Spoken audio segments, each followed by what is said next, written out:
The hell is this? Did somebody leave the back door open? Or do we just let anybody walk in now? That's what Gerald Whitfield said when Benjamin Norton stepped onto that stage. 16 years old. Black. Thrift store blazer, taped up shoes. Whitfield looked him up and down, turned to the other judges with a grin.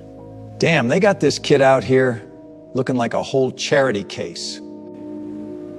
You have failed 3,000 people heard it. Nobody said a damn thing. Benjamin stood there. Can I just sing, sir? Then, Make it quick. Benjamin closed his eyes, and what came out of that boy's mouth in the next 5 seconds made Whitfield's whole face collapse. But that standing ovation? No. That's not even the real story.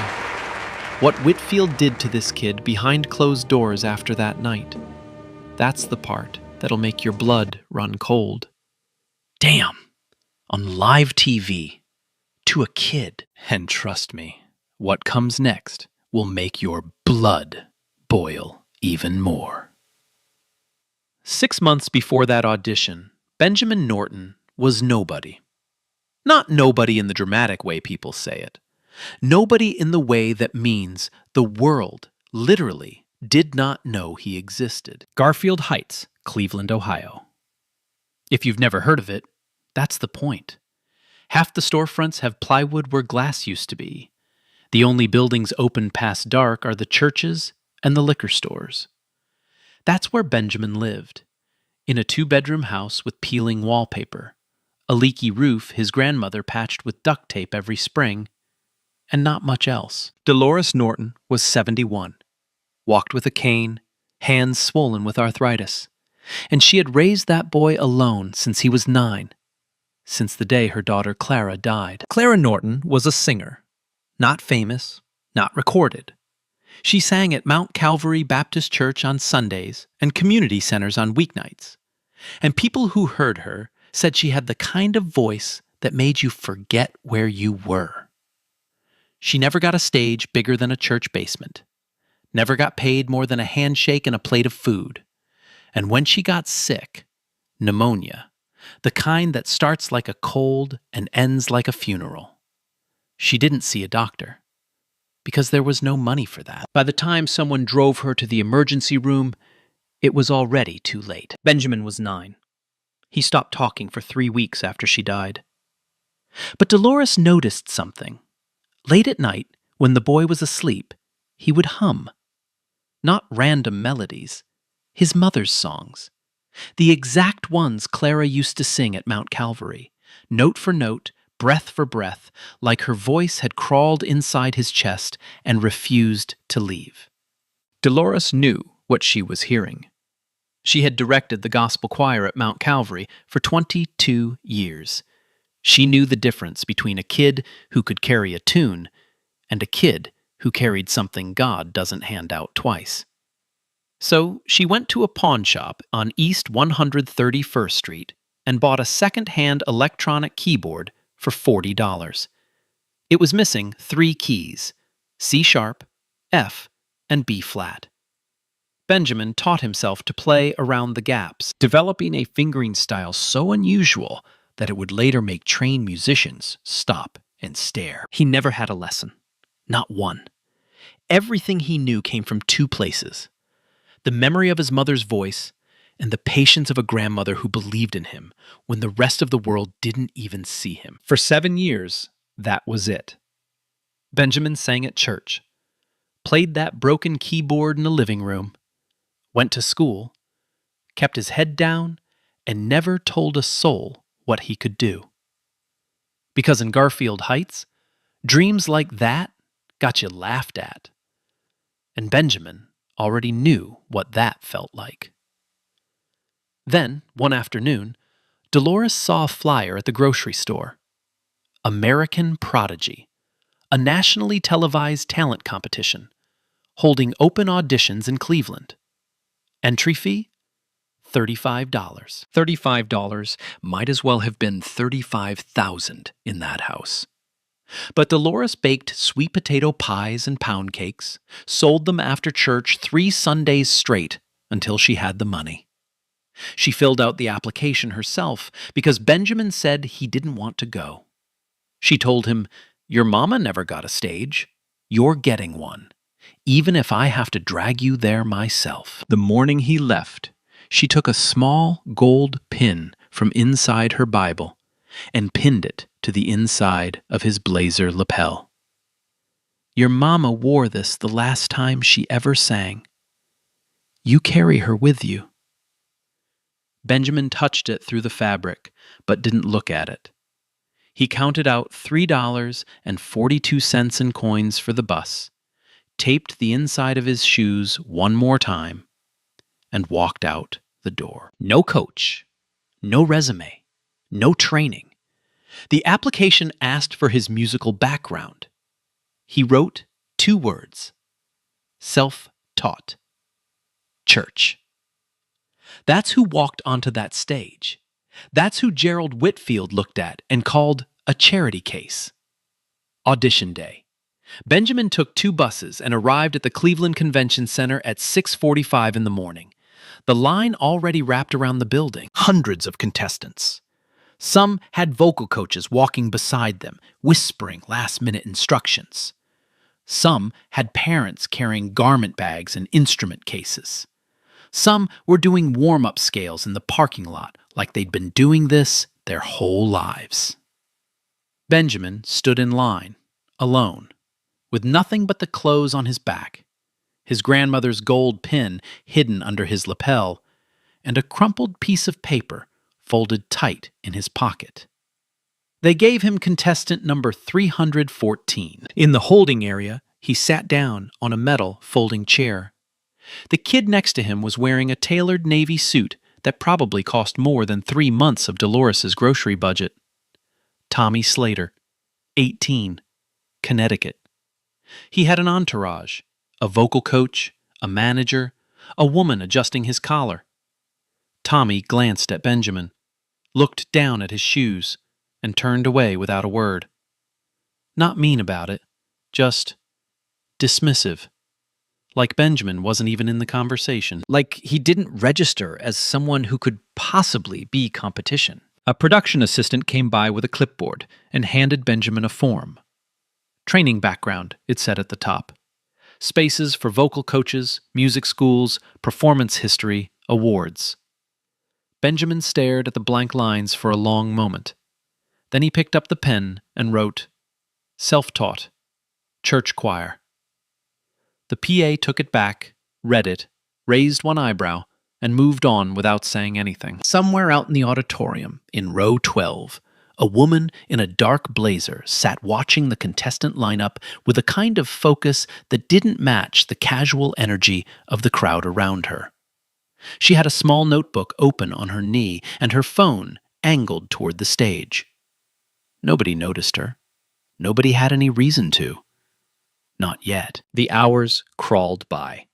Contestants went up and came back, some smiling, some crying, some staring at the floor. Benjamin sat in that metal chair and didn't move. He didn't warm up. He didn't talk to anyone. He just pressed his hand flat against his chest where the pin was, and he hummed so quietly that only the person sitting right next to him could have heard it. But Tommy Slater had already moved to a different seat. Backstage, the waiting area thinned out as the day went on. Contestants left in waves, some through the front door with golden tickets, most through the side exit with nothing. Benjamin watched every single one.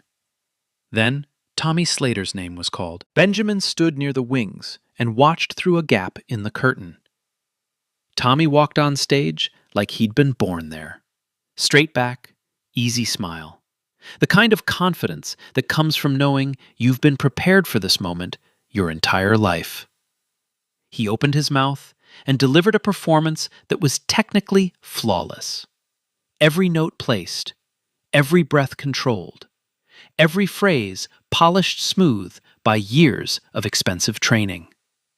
The audience gave him a standing ovation. Whitfield leaned forward in his chair and said, loud enough for the cameras, "Now that is the future of American vocal arts." Benjamin stepped back from the curtain. His hands were shaking. He looked toward the exit, the side door, the one all the rejected contestants had walked through. It was 15 feet away. Unlocked. Easy. Nobody would notice. Nobody would care. He could be on the bus home in 20 minutes, and Dolores would say she was proud of him for trying, and that would be the end of it. He took a step toward that door. Then he felt it. The pin, pressing against his chest through the fabric, right over his heart, like a fingertip tapping him from the inside. And in that half second, he wasn't thinking about the competition anymore. He was thinking about his grandmother, sitting at home, on the couch, watching the live stream on a borrowed tablet with her Bible open on her lap. He was thinking about his mother, who sang her whole life in church basements and community centers, and never once, not once, got to stand under a spotlight and be heard by anyone beyond the last pew. He turned around, walked back toward the stage entrance. A stagehand with a headset looked up from his clipboard. Name? Benjamin Norton, number 314. The stagehand nodded and spoke into his headset. 10 seconds later, the announcer's voice filled the auditorium. Benjamin stepped into the light. There are two kinds of courage in this world. The kind that shows up with armor and armies, and the kind that shows up in borrowed shoes, with tape on the soles, walking toward a stage that was never built for someone like him. The stage was bigger than anything Benjamin had ever stood on. Mount Calvary Baptist Church could fit inside this auditorium 6 times over. The lights were so bright he couldn't see past the first few rows, but he could feel them out there. 3,000 people, shifting in their seats, checking their phones, already half bored from a long day of auditions. Nobody was paying attention. Not really. He was just another number. Contestant 314, the kid in the bad blazer. At the judges' table, Sandra Moore gave him a polite, professional smile. The kind judges give when they're being nice, but don't expect much. Craig Anderson glanced at the contestant card, scribbled something, and looked mildly bored. Whitfield was already writing notes. He hadn't even asked Benjamin a question yet, and he was already writing. Then Whitfield looked up, leaned into his microphone. So, Benjamin, what are you going to perform for us today? Benjamin stepped closer to the mic. His voice was quiet, but steady. Nessun dorma. A murmur rippled through the audience. Not a supportive one. The kind of murmur that happens when someone orders a steak at a restaurant they clearly can't afford. Nessun dorma. One of the most demanding arias ever written, performed by the greatest tenors in history. And this kid, self-taught, church choir, thrift store blazer, was about to attempt it in front of 3,000 people and a panel of industry professionals. Whitfield raised both eyebrows. He half turned to Sandra with a look that didn't need words. His expression said everything. This should be entertaining. A few people in the audience laughed. Not many, but enough. Sandra didn't laugh. She just watched Benjamin's face. The accompaniment track started. A soft, orchestral intro filled the auditorium. Benjamin stood at the microphone with his arms at his sides. He didn't move, didn't sway, didn't do any of the things contestants usually do to show the audience they're confident and comfortable. He just stood there, completely still, like he was listening for something no one else could hear. Then he closed his eyes. The first note came out low, a deep, resonant tone that started somewhere in his chest and rolled forward like distant thunder. It wasn't loud. It didn't need to be. The quality of the sound was so immediate, so unmistakably different from everything the audience had heard that day, that the effect was physical. People stopped moving. Phones went down. A woman in the third row put her hand on the armrest like she needed to steady herself. Whitfield's pen stopped moving. In the first 10 seconds, it was clear that something extraordinary was happening. Benjamin's voice climbed, and as it climbed, it filled the space. Not just the stage, not just the front rows, but every corner of that 3,000-seat auditorium. The sound reached the balcony like it had been aimed there.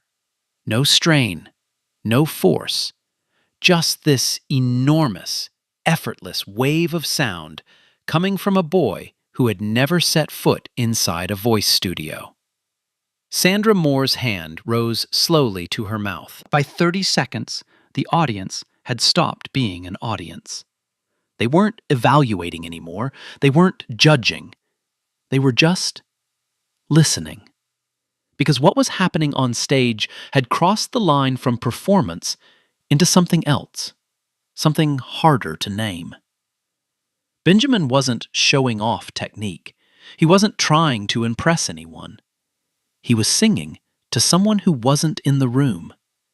And every person in that auditorium could feel it, even if they didn't know the story. A woman in the fifth row started crying. Silently, without moving, tears just rolling down her face. A man in the balcony put his hand over his heart and kept it there. The aria built, layer by layer, phrase by phrase. The music climbed toward the moment that every person who knows this piece waits for. The final word, the climax, the place where the greatest tenors in history have planted their flag and dared the world to look away. Benjamin's voice rose, and rose, and kept rising. The sound that came out of him was so full, so impossibly large for his slender frame, that people in the front rows physically leaned back. He hit the high B with absolute clarity, not screaming, not straining, not reaching for it, and held it there, suspended in the air, for what felt like an entire lifetime. The note hung over that auditorium like a held breath, like the whole building was afraid to exhale. Then, silence. 2 full seconds of absolute, complete silence. And then the place came apart. 3,000 people surged to their feet. The sound was deafening. Not just applause, but screaming, shouting, the kind of raw noise that happens when a crowd collectively loses its mind. People were grabbing each other, pointing at the stage, shaking their heads like they couldn't process what they'd just witnessed. Sandra Moore was standing, tears streaming down her face, clapping so hard her hands were shaking. Craig Anderson was on his feet, clapping above his head, mouth open. Whitfield remained seated. His jaw was tight. His face was perfectly still. And if you were watching closely, really closely, you'd notice his right hand had moved under the table. The ovation lasted a full 90 seconds before Sandra Moore leaned into her microphone. Her voice cracked on the first word, and she had to start again. I have been in this industry for 30 years. I have sat at this table through hundreds of auditions, and I have never, not once, heard anything like that from anyone, let alone from a 16-year-old boy who taught himself to sing. Craig Anderson nodded, still looking shaken. I don't even know what to say. That was otherworldly. That was... yeah. I'm voting yes. All eyes moved to Whitfield. The auditorium went quiet again. 3,000 people waited. Whitfield paused. His expression was unreadable. Then he gave a single tight nod and said, yes. He couldn't say no. Not with 3,000 witnesses who had just seen what they'd seen. But his face told a different story. His face told the story of a man who had just watched everything he believed about pedigree and training and the right kind of people get dismantled in 90 seconds by a kid in borrowed shoes. The audience cheered. Benjamin walked off stage, and for the first time all day, there was the faintest trace of a smile on his face. But behind the judges' table, as the cameras cut away and the next contestant was announced, Gerald Whitfield pulled out his phone under the table and typed a message. His thumb moved fast. His face was calm. The message was short. What it said, nobody in that audience knew. Not yet. 1 week later, everything changed. Semi-final round. 20 contestants remained. The competition had moved to the Civic Arena in downtown Cleveland. 5,000 seats, national broadcast cameras. The stakes had gone from local to massive overnight. Benjamin arrived at 1:30 for his scheduled 2 o'clock sound check. A stagehand checked a clipboard, frowned, and said, "Your slot's been moved. 4:30 now." 4:30. The live show started at 5. 30 minutes. No warm-up, no time to adjust to a room 3 times bigger than the one he'd performed in last week. Benjamin didn't argue. He just nodded and sat on a folding chair backstage for 3 hours. At 4:30, he finally got on stage. He stepped up to the microphone and opened his mouth to test it. A shriek of feedback so sharp that people in the tech booth flinched. He pulled back, tried again. A low, distorted hum. His voice came through garbled, broken, unrecognizable. A technician jogged out, fiddled with the mic stand, tapped it twice, and shrugged. "Equipment issues, nothing we can do on short notice." Benjamin looked at the microphone. Then he looked out at the empty arena. 5,000 seats about to be filled in 20 minutes. He had no coach to call, no manager to complain, no one to advocate for him. But behind the mixing board, a man named Reg Davis saw the whole thing. Reg was a sound technician. 30 years old, working class, almost a decade doing live audio. He knew what equipment failure looked like, and he knew what sabotage looked like. The look on the lead engineer's face when Benjamin's mic went bad, that wasn't surprise. That was expectation. Reg pulled out his phone, hands not entirely steady, hit record. The live show started at 5. 5,000 seats filled. Benjamin's name was called. He walked out under the lights. The audience buzzed with anticipation. His audition clip had already hit 2 million views. People had come specifically for him. Signs in the crowd read, "We believe in Benjamin," and "Garfield Heights Rising." He stepped to the microphone, started to sing. The sound was wrong, thin, distorted. That massive, cathedral-filling voice came through the speakers like it was being squeezed through a wet paper towel. The audience shifted uncomfortably. Sandra Moore looked at the tech booth with sharp eyes. Whitfield sat back in his chair, arms crossed, face perfectly calm. This was the moment that should have been the end. A 16-year-old kid with no resources, standing in a rigged arena with a sabotaged microphone. In any normal story, this is where the underdog breaks. Benjamin didn't break. He stopped singing, reached down, turned off the microphone, took one step back from the mic stand, planted his feet, and opened his mouth. No amplification, no sound system, nothing between his voice and 5,000 people but raw air. The first note hit the back wall like a cannon shot. Pure, unfiltered, enormous. The acoustic power of his unmiked voice filled a 5,000-seat venue from floor to ceiling. People gasped, audibly gasped, because this wasn't supposed to be possible. But Benjamin had spent his entire life singing without a microphone, in a church with no sound system, in a living room, on a sidewalk. And that broken, under-resourced life had given him the one thing no conservatory could teach. He didn't need the mic. He never had. The audience erupted before he even finished. Sandra Moore was on her feet by the second verse. Craig Anderson's mouth was hanging open. Whitfield sat with his arms still crossed, but his face had changed. The calm was gone.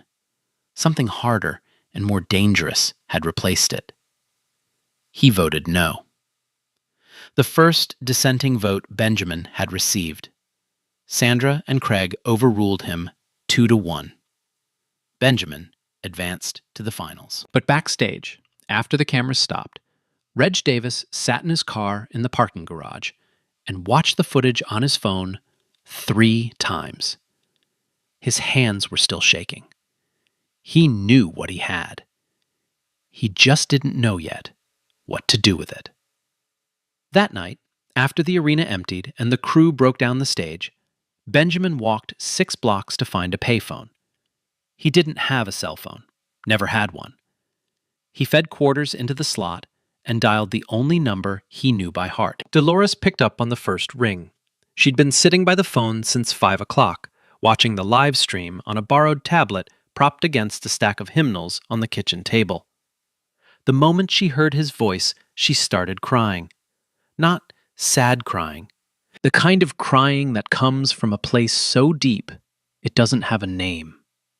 Relief and pride and grief and joy, all tangled together in the throat of a 71-year-old woman who had spent her whole life believing in something the world kept telling her wasn't there. "Baby," she said, "your mama saw that. I know she did." Benjamin didn't say much. He leaned against the payphone booth and pressed his hand against the gold pin through his shirt. He closed his eyes. For a moment, standing on that dark sidewalk in downtown Cleveland, he looked like exactly what he was, a tired kid who missed his mother. While Benjamin was feeding quarters into a payphone, his semifinal performance was eating the internet alive. The clip of him turning off the microphone and singing raw, no amplification, no backup, just voice and air, hit 8 million views before midnight. The hashtag #LetBenjaminSing started trending in the United States, then Canada, then the UK.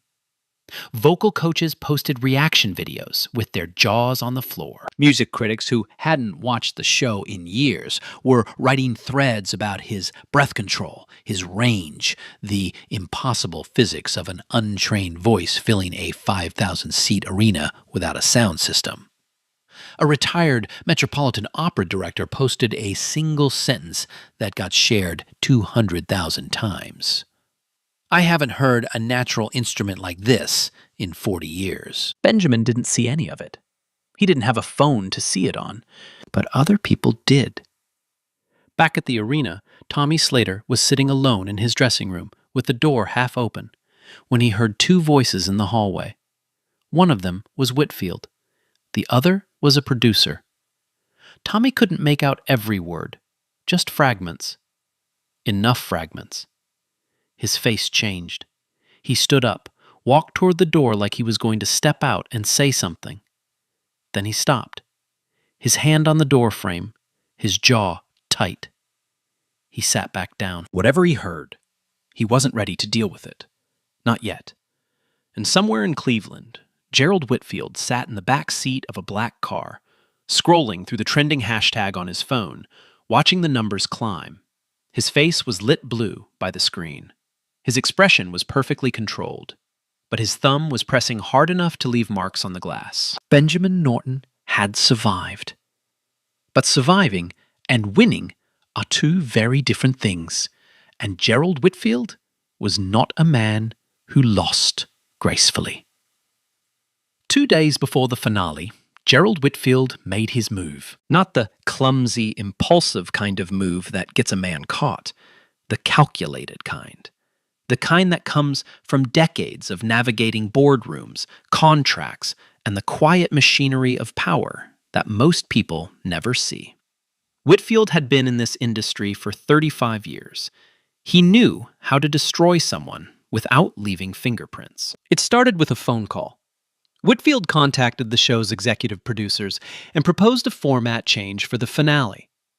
Instead of solo performances, the format that had carried the entire season, the final round would now be a head-to-head structure. 2 finalists, assigned songs. The judges would choose what each contestant performed. The producers pushed back. The format had never changed mid-season before. Whitfield pushed harder. He reminded them, politely, that his production company had co-financed the show's first 2 seasons. He reminded them, less politely, that his relationships with 3 of the network's board members went back 20 years. The producers stopped pushing back.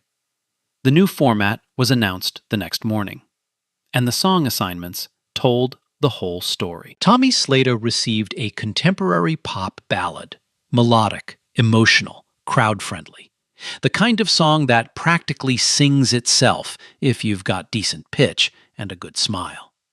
It was a gift wrapped in sheet music. Benjamin Norton received an obscure contemporary art song in German, a piece built for conservatory-trained vocalists with years of classical language study. Dense phrasing, complex intervals, the kind of song designed to expose every gap in a performer's formal education. For a kid who taught himself Italian pronunciation from a library book, it was a trap.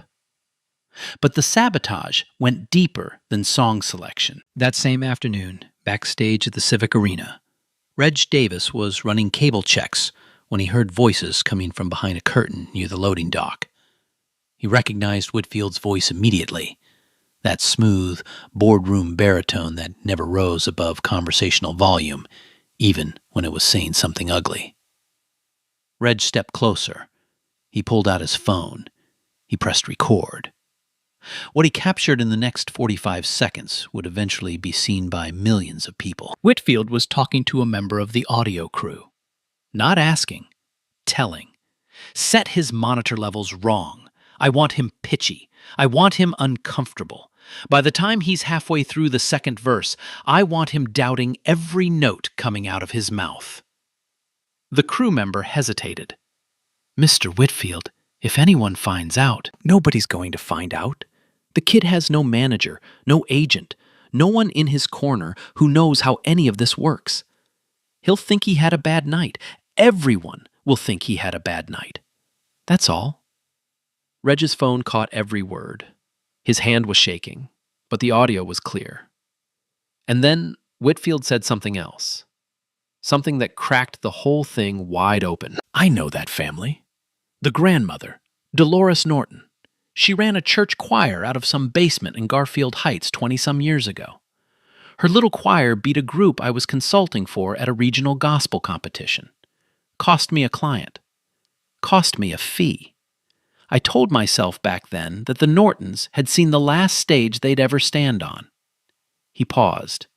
Then, I meant it. This wasn't about Benjamin's lack of training. This wasn't about maintaining standards or protecting the integrity of the competition. This was personal. 20 years of personal. A grown man with a net worth in the millions, carrying a grudge against a church choir from the poorest neighborhood in Cleveland, and taking it out on a 16-year-old boy who didn't even know the history. Reg Davis sat in his car that night, with the footage on his phone and a knot in his stomach the size of a fist. He played it back 4 times. He thought about his job. He thought about his rent. He thought about what happens to working people who go up against men like Gerald Whitfield. Then he thought about Benjamin. Standing on that stage with no mic, no help, no one in his corner. Singing like his life depended on it. Because maybe it did. The stakes were simple now. If Benjamin failed, and the system was rigged to make sure he did, he goes home to Garfield Heights with nothing. No scholarship, no contract, no future in music. Dolores' sacrifices, the pies, the pound cakes, the wedding ring she sold for a broken keyboard, all of it for nothing. The system wins. Talent without privilege gets erased, the way it always gets erased. Quietly and completely. And nobody even notices. But if Benjamin won, a national platform, a scholarship, a recording contract, proof that a boy from nowhere with nothing could stand in the light and be seen. The question was whether anyone would let him. Nah, this is wild. A whole grown man, backstage, sabotaging a kid? Like, bro, you're rich, powerful, connected, and you're scared of a 16-year-old in taped-up shoes? What does that tell you? If that was you up there, you'd be losing it right now. The day before the finale, the alliance started forming. Not with a plan, not with a meeting, just one person at a time, quietly deciding they couldn't look the other way anymore. Reg Davis made the first move. Past 11 at night. Parking garage, half dark. Most of the crew long gone. Vanessa Collins was loading equipment into a production van when Reg walked up to her. He didn't waste time. He showed her the footage right there. Phone screen glowing between them in the dark. Vanessa watched it twice without speaking. Then, "You know what happens to us if this gets out, right? They'll say you violated your NDA. Whitfield's lawyers will bury us before breakfast." "I know," Reg said. "But that kid deserves a fair shot. And if I sit on this, I'm no different from the 3,000 people who watched Whitfield call him a charity case and didn't say a damn word." Vanessa looked at the phone one more time. Then she airdropped the file to her own device. "I'll hold it. Insurance. If this goes sideways during the finale, I'll know what to do." The second domino was Sandra Moore. The day before the finale, she went to Whitfield's hotel suite, stood in the hallway, and said what she'd been holding back all season. "Gerald, the format change was wrong, and we both know it." Whitfield leaned against the door frame with a glass of scotch. "Sandra, it's a competition. The format serves the competition." "The format serves Tommy Slater. Tommy is the more complete artist. Tommy is the more expensive artist. There's a difference."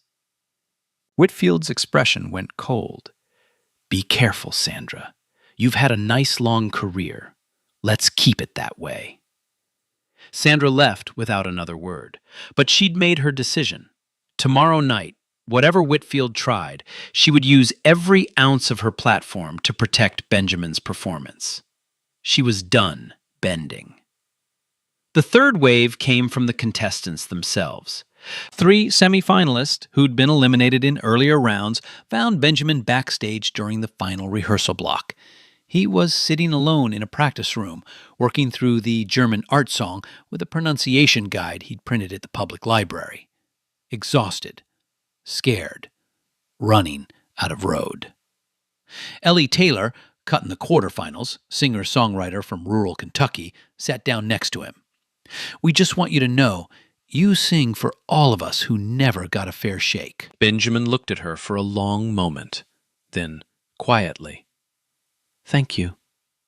The first time anyone outside his grandmother had ever said anything like that to him. That night, alone in the practice room, Benjamin made a decision. He couldn't master the German piece in 2 days. The format was designed to beat him, and on paper, it would. So he stopped trying to win on their terms. He pulled the crumpled piece of paper from his pocket, the same one he'd carried since audition day, turned it to the blank side, and picked up a pen. The song was called "Still Here." He'd been carrying it in his head for years. Fragments, melodies that came to him late at night in Garfield Heights. A song about his mother, about being invisible, about carrying someone's love like armor against a world that doesn't see you. He'd never written it down, never sung it for anyone, not even Dolores. He wrote the final verse on the back of that paper in handwriting so small he could barely read it, folded it up, put it back in his pocket. Somewhere, out in the auditorium, in row 12, Clarice Adams was making a phone call.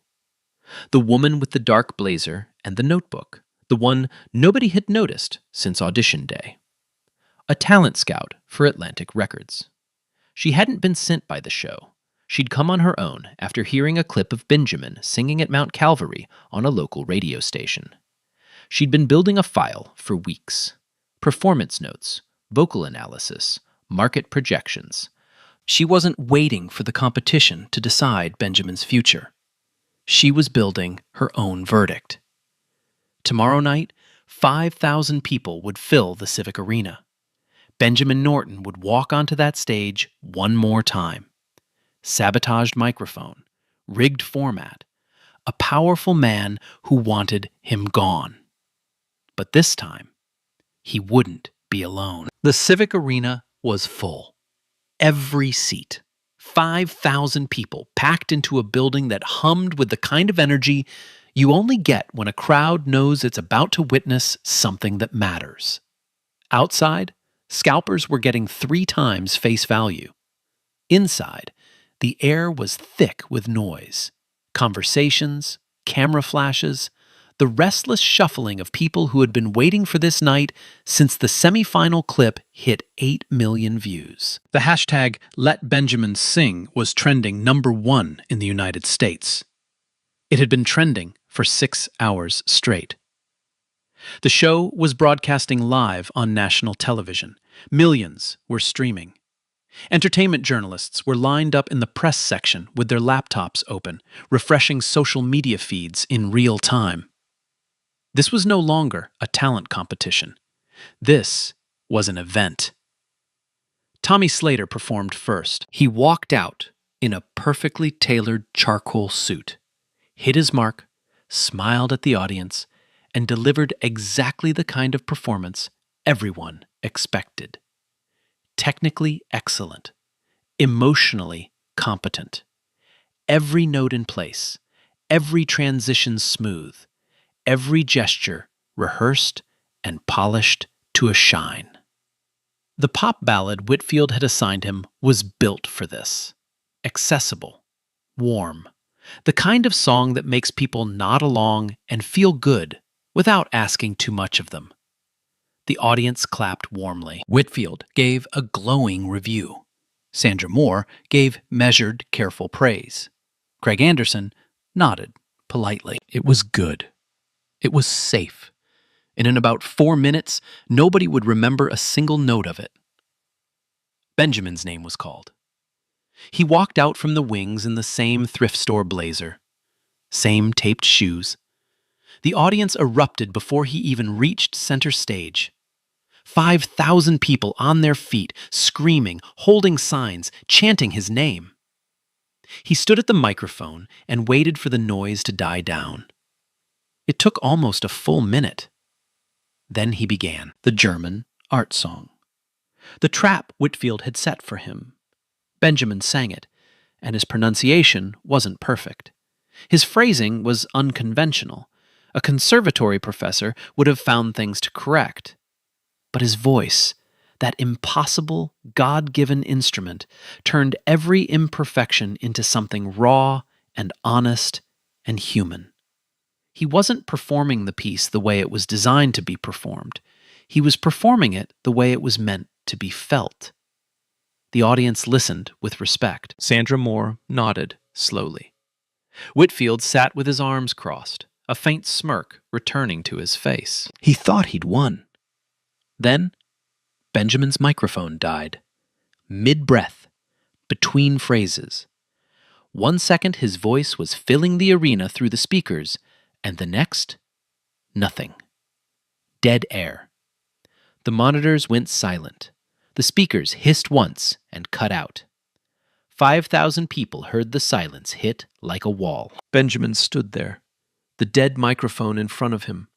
5,000 faces staring. Millions watching from home. The moment stretched. 1 second. 2 seconds. 3. Long enough for the panic to set in. Long enough for Whitfield to lean back in his chair with his arms still crossed and his expression perfectly composed. This was the plan. This was always the plan. Benjamin didn't look at the judges. He didn't look at the microphone. He didn't look at the tech booth or the wings or any of the places where a 16-year-old kid might look for someone to rescue him. He reached up with his right hand and touched the inside of his lapel. The gold pin. His mother's choir pin.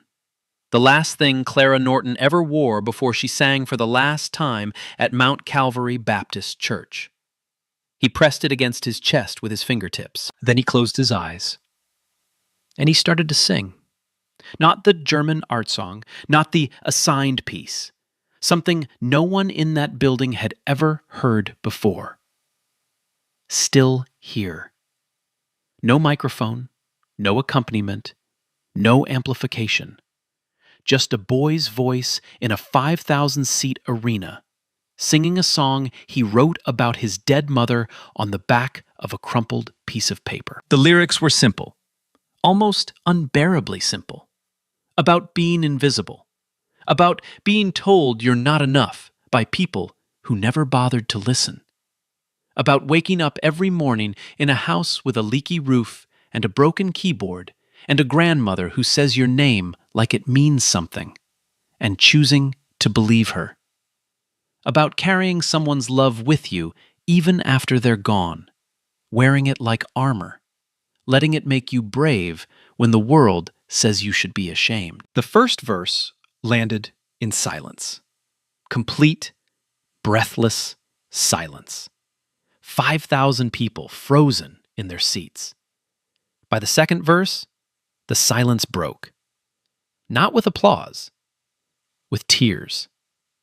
A woman in the fourth row pressed both hands over her mouth and sobbed. A man 3 rows behind her took off his glasses and covered his face. In the balcony, people were gripping armrests, gripping each other, shaking their heads because they couldn't believe what they were hearing, and they couldn't stop listening. Sandra Moore was crying at the judges' table, not hiding it, not trying to, tears running down her face in full view of every camera in the building. Craig Anderson had removed his glasses and was pressing his palms against his closed eyes. Even Tommy Slater, standing in the wings watching on a backstage monitor, had tears running down his cheeks. His hands were trembling. Whitfield sat frozen. His arms had uncrossed at some point. His face was ashen. The smirk was gone. The composure was gone. Whatever he was feeling, his body couldn't hide it anymore. Benjamin's voice climbed toward the final verse. No strain, no force. The sound filled every corner of that arena the way sunlight fills a room. Not because it's trying, but because that's what it does. The acoustics carried his voice like the building had been designed for this exact moment, this exact song, this exact boy. The last note, a pure, suspended, impossibly clear tone, rose into the air and hung there. He held it, and held it. And then he let it fade, slowly, gently, like a hand letting go of another hand. 3 seconds of silence. Then the arena came apart in a way it had never come apart before and probably never would again. 5,000 people, every single one standing. The sound wasn't just applause. It was release. It was weeks of tension and injustice and fury and hope all crashing through the dam at once. People were screaming. People were crying. People were hugging strangers in the next seat. And somewhere in row 12, Clarice Adams had her phone pressed to her ear. She was speaking urgently to someone on the other end. If you watched the footage back, if you paused it at just the right frame, you could read her lips. Sign him. Tonight. The standing ovation was still shaking the arena, when the first crack appeared in Gerald Whitfield's empire. Vanessa Collins was sitting in a production van in the parking garage, watching the live feed on a monitor. She had seen Benjamin's microphone die. She had seen Whitfield's face when it happened. The calm, the satisfaction, the look of a man watching a plan come together. And she had seen Benjamin sing through it anyway. She looked at her phone. The footage Reg had given her. Whitfield's voice, clear as glass, instructing a crew member to tamper with Benjamin's equipment. Whitfield admitting the whole thing was personal. Whitfield saying, "I meant it." Her thumb hovered over the upload button for maybe 3 seconds. Then she pressed it. She posted it everywhere simultaneously. Twitter, Instagram, TikTok, YouTube. No caption, no commentary, just the raw footage with a single hashtag. Hashtag Justice for Benjamin. Within 10 minutes, 100,000 views. Within 30, 1 million. Within the hour, 4 million people had watched Gerald Whitfield conspire on camera to sabotage a 16-year-old black kid from the poorest neighborhood in Cleveland. News outlets picked it up. The story jumped from social media to cable news in under 45 minutes. The network's executive producer watched the footage backstage during a commercial break, turned white, and called an emergency meeting that lasted less than 3 minutes. When the broadcast returned, the host walked on stage with a different script. New evidence had surfaced.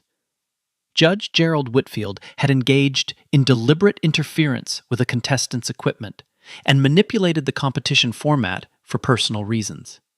Effective immediately, Whitfield was removed from the judging panel pending formal investigation. The camera found Whitfield. The same camera that had broadcast his mockery of Benjamin now captured 2 security personnel approaching the judge's table.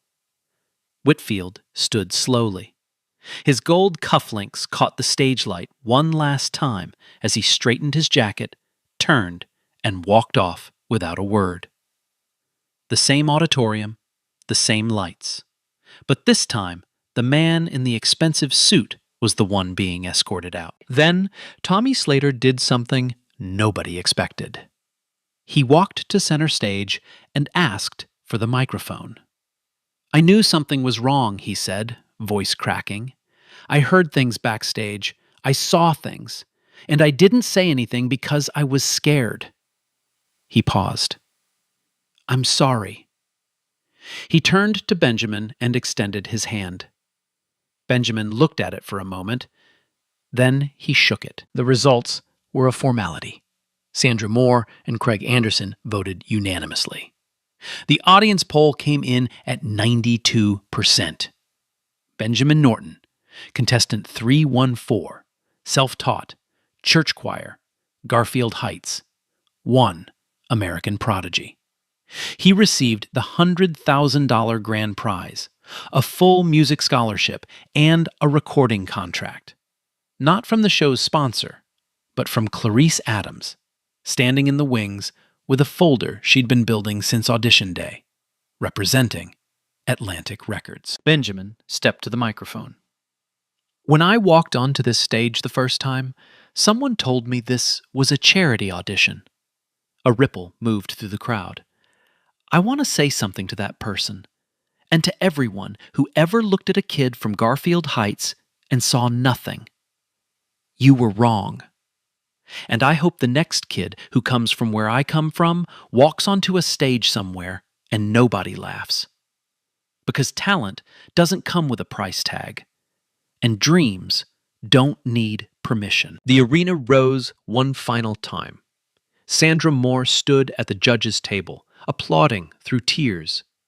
And in a small house in Garfield Heights, Dolores Norton clutched her Bible to her chest, a photograph of her daughter tucked inside the cover, and wept. 6 months later, Benjamin Norton's debut single, Still Here, hit the top 10.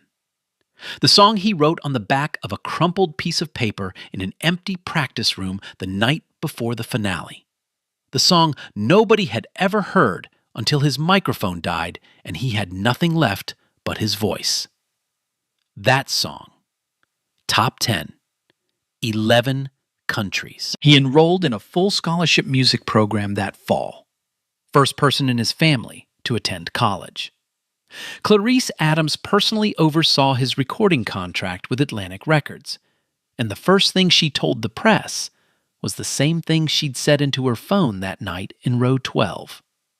I knew from the first note, the world just needed to catch up. Gerald Whitfield quietly resigned from every board, committee, and advisory panel he sat on. No press conference, no statement. He just disappeared from public life, the way powerful men do when the cameras stop being friendly. The competition implemented new anti-bias protocols, blind audition rounds, independent audio oversight, third-party review of format changes. 3 other contestants from underprivileged backgrounds received mentorship offers from Sandra Moore, who launched a foundation dedicated to young artists without access to formal training. And the keyboard. That cracked electronic keyboard missing 3 keys, the one sitting in the corner of the living room in Garfield Heights. Dolores finally told Benjamin where it came from. She'd bought it with the money she got from selling her wedding ring after her husband passed. She never told him. She never told anyone. She just let the boy play. Atlantic Records offered Benjamin a Steinway Grand. He accepted. But the old keyboard stayed right where it was, corner of the living room, 3 missing keys, still there. Now let me ask you something. If you were standing in that parking garage with Reg, footage on your phone, career on the line, would you press upload? Drop that in the comments. And here's one for the sharp ones. Go back to the hook, row 12. That woman with the notebook? Now you know who she is. And check Whitfield's cufflinks, same logo as the competition's sponsor. Just saying. If this story moved you, share it with someone who needs it. Hit like. Subscribe for more stories like this. Stories about people the world almost missed and the moments that proved everybody wrong. Bro, this is insane. Imagine you're 16, dead broke, singing your soul out, and the judge is backstage sabotaging you? Like what? If that was your kid up there, you telling me you'd stay quiet? Hell no. Drop a comment, like and share this.